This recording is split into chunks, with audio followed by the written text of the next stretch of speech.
Hi, I'm Carlos, and thank you for joining us for the Weekly Word Online. Colossians 3:2 says, "Set your mind on things above, not on earthly things." Now, this short little verse is not a suggestion, but it's a straightforward command. So it's something that's important that you and I should be investing in. Changing our mindset is what it's really talking about. Now, that word "set" in the scripture there is a reference to how concrete or cement firms up and hardens or sets. And that can speak a lot to our mindsets.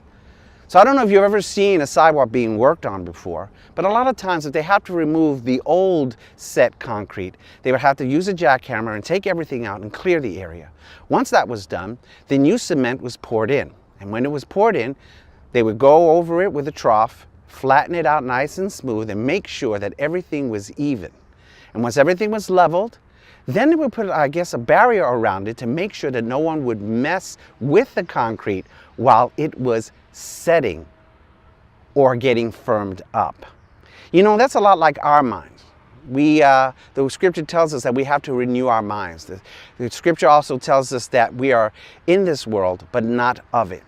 You remember the other scripture that tells us, whatever is noble, whatever is just, whatever is, you remember that verse, right? It says, think on those things. There's a lot of things in our lives that are clamoring for our mind's attention.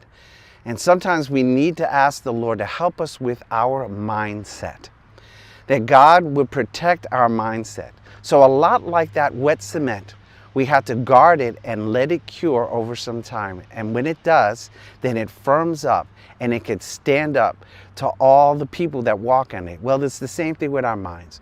To let our minds set on things above so that we can weather the thought and weather the things around us so that we can stand firm in what we believe in. I want to admonish you and encourage you today to set your minds on things above and not on things of this earth.